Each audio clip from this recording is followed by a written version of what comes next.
Hey everyone, welcome back to Kingdom of Learning. So in this video, I'm going to clarify all your doubts related to CW category admissions in 2022.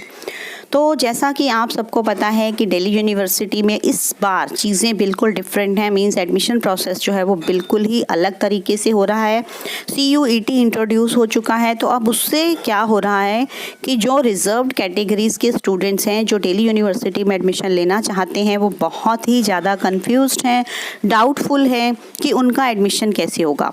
तो ये सारे doubts means क्या कोई नया format आया है ECC certificate का, educational concession certificate जो होता है CW कैटेगरी के लिए, या फिर वही फॉर्मेट पे ही आपको फिल करना है, कैसे फिल करना है, किस तरह से, मीन्स क्या सब बच्चों का एडमिशन CW कैटेगरी के अंडर जो भी आते हैं उनका सबका एडमिशन हो जाएगा, या फिर CUET के रैंक्स भी मैटर करेंगे। तो इन सारे डाउट्स को मैं इस वीडियो में क्लियर करने वाली हूँ। So please watch complete video and try to clarify your doubts, and if after that also you feel still there is any doubt you can ask in the comment box। और इसमें मैं आपको ये भी बताने वाली हूँ कि कौन सी कैटेगरीज होते हैं जो जिनको ज़्यादा एडमिशन के चांसेस होते हैं CW कैटेगरी में, क्योंकि यहाँ पर आपके ऑप्शंस होते हैं प्रायोरिटीज़ होती हैं, जो आपकी 8 प्रायोरिटीज़ होती हैं उनमें से ज़्यादा चांसेस किस किस प्रायोरिटी के होते हैं वो भी हम डिस्कस करेंगे। तो लेट अस स्टार्ट। तो अगर आप जानना चाहते हैं कि CW कैटेगरी के एडमिशन के कंप्लीट प्रोसेस के बारे में, तो आप उसमें हमारी DU की प्लेलिस्ट में जाकर पिछले वीडियोस जितनी भी पहले की वीडियोस हैं उन सबको एक बार चेक कर लें, ताकि उससे आपको एक कंप्लीट प्रोसेस के बारे में पता चल जाएगा। तो अब इस बार क्या है, पहले आपने अगर वो वीडियोस देख ली हैं तो बहुत अच्छा, आपको थोड़ा आइडिया होगा। तो अभी क्या है कि अभी आपने CUET की वेबसाइट पे मींस NTA की वेबसाइट पर जाकर पहले CUET के लिए रजिस्टर करना है। उसके बाद आपने अब दिल्ली यूनिवर्सिटी में अगर एडमिशन लेना है, दिल्ली यूनिवर्सिटी और BHU में मींस बनारस हिंदू विश्वविद्यालय में ये CW कैटेगरी का रिजर्वेशन होता है। तो मींस दिल्ली यूनिवर्सिटी को I am covering, so I am telling here about that. तो उसके बाद आपने दिल्ली यूनिवर्सिटी में भी रजिस्ट्रेशन करना है, क्योंकि आप तो CUET किस लिए देना चाहते हैं, आप दिल्ली यूनिवर्सिटी में एडमिशन लेने के लिए देना चाहते हैं।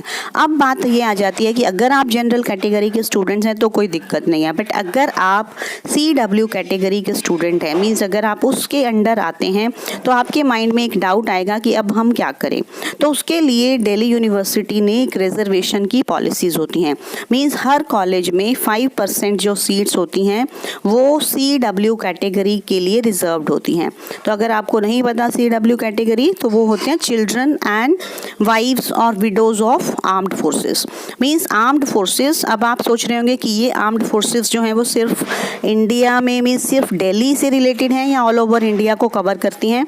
तो यहाँ पर मैं बता दूँ कि पूरे इंडिया से आप कहीं से भी बिलोंग करते हैं, अगर आपके पेरेंट्स मीन्स आपके फादर आर्म्ड फोर्सेस में अभी काम कर रहे हैं, या फिर वो एक्स सर्विसमैन रह चुके हैं, या फिर उनको कोई अवार्ड, गैलेंट्री अवार्ड मिला हुआ है, तो ये सारी जो है आप प्रायोरिटीज़ के अकॉर्डिंग चेक करेंगे। उसके लिए आप डिटेल्ड वीडियोस को चेक करेंगे। तो जिस भी प्रायोरिटी में आप आते हैं, आप अपना दिल्ली यूनिवर्सिटी का जो एडमिशन प्रोसेस का फॉर्म होता था उसको पहले की तरह ही फिल करेंगे। तो अब कुछ स्टूडेंट्स के कॉमेंट्स आ रहे थे कि कोई न्यू फॉर्मेट नहीं आया। तो कोई भी न्यू फॉर्मेट नहीं आया तो डोंट वरी, आप अपने पुराने फॉर्मेट पर ही मींस जिस भी अथॉरिटी से आप ये सर्टिफिकेट बनवाने जा रहे हैं, ECC का सर्टिफिकेट, एजुकेशनल कंसेशन सर्टिफिकेट, आप उसके लेटर हेड पर उसी कंटेंट को टाइप करके लेके जाएंगे या वो खुद करेंगे। मींस उसी लेटर हेड पर होगा तो वो बेटर है। उसके अलावा अगर आप सोचें कि हम कोई और डॉक्यूमेंट लगा देंगे, मींस हम अपने फादर का कोई भी सर्विस बुक का है, कोई भी कुछ भी प्रूफ है वो लगा देंगे, तो वो सब नहीं चलेगा, क्योंकि बाद में आपको प्रॉब्लम आएगी। इसीलिए मैं पहले बता रही हूँ कि आपको ECC जो है ये educational concession certificate proper format पर ही अटैच करना है। अब ये आपके पास अभी न्यू फॉर्मेट कोई नहीं है, DU ने कोई भी न्यू फॉर्मेट अभी नहीं निकाला, तो आपको इसी ओल्ड फॉर्मेट पर ही फिल करना है इसको। तो अब उसके बाद क्वेश्चन ये आ जाता है कि अब आगे का क्या प्रोसेस होगा, मीन्स आपका एडमिशन कैसे होगा। आपके एडमिशन में कोई डिफरेंस नहीं आएगा, आपका एडमिशन वैसे ही होगा, क्योंकि as I have told you कि 5% सीट्स जो है वो रिजर्व्ड होती हैं आपकी कैटेगरी के लिए, CW कैटेगरी के स्टूडेंट्स के लिए। तो वैसे ही होगा।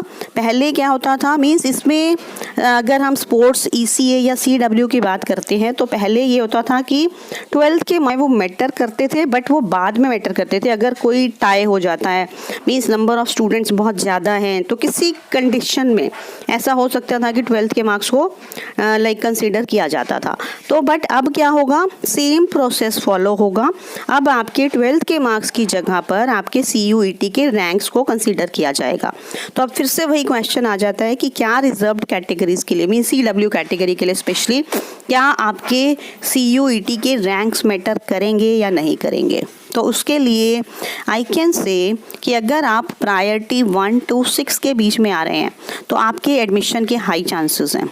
मीन्स अगर आप प्रायोरिटी 1 to 6 के अंडर आ रहे हैं, क्योंकि हर साल हम एडमिशन प्रोसेस को लाइक ऑब्जर्व करते हैं, हम स्टूडेंट्स की हेल्प करते हैं, वीडियोस बनाते हैं, तो आई हैव सीन कि जो प्रायोरिटी 1 to 6 हैं उनका एडमिशन पहले हो जाता है, उनको एक्चुअली में प्रायोरिटी दी जाती है, और जो प्रायोरिटी 8 वाले हैं उनका बाद में हो जाता है। मीन्स एक्चुअली दैट डिपेंड्स कि आपने कितने स्टूडेंट्स ने कौन सी प्रायोरिटी में अप्लाई किया है, तो उसके अकॉर्डिंग होता है।